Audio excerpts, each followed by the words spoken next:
wasaaradda maaliyadda waaxdeeda cashuuraha barigu waxay wax ka bedel iyo casriyeyn ku samaysay nidaamka bixinta warqadda canshuur la'aanta qeexidda warqadda caddaynta canshuur la'aanta warqadda caddaynta canshuur la'aantu waa warqad sheegaysa inaan canshuur bixiyaha marka la siinayo warqadani aan lagu lahayn wax canshuura taasi oo shaqaynaysa muddo cayiman oo 3 bilood ah oo ka bilaabmaysa maalinta uu qaato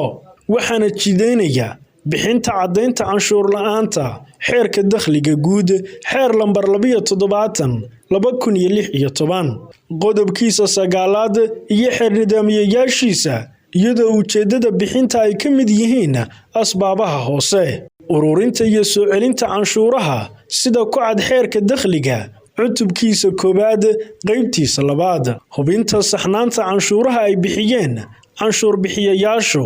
asbaabaha loo soo codsado caddaynta canshuur la'aanta waxa ka mid ah kuwan hoose baahinta qandaraasyada dawladeed baahinta heshiisyada qandaraas ee aan dawliga ahayn cusboonaysiin liisan ganacsi codsi liisan ganacsi oo cusub kala wareejinta hantida canshuur bixiyaan deganaansho lahayn oo dalka ka baxaya codsi canshuur dhaaf jaranjarooyinka maamul ama xafiis ay marto bixinta xaashida canshuur la'aantu waa sidan hoose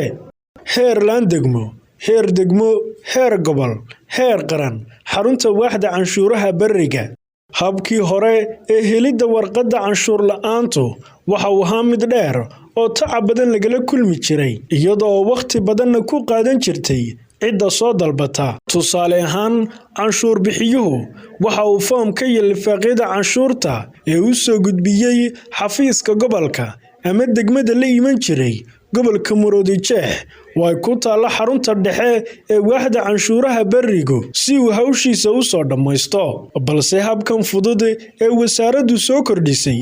ee helista xaashida caddaynta canshuur la'aantu waa mid lagaga raysan doono dhammaan culaysyadii jiray haddaba canshuur bixiye kasta waa adeegsada hanaanka online-ka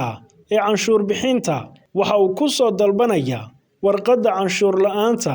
qaab online ah isagoo ku sugan goobtiisa shaqo ama gurigiisa canshuur bixiyayaasha kale ee aan adeegsan hanaanka online-ka waxay ka heli karaan warqadda canshuur la'aanta xafiiska cashuuraha bariga ee ugu dhow iyadoo loogu dhammaynayo hal goob hal maalin shaqo gudaheed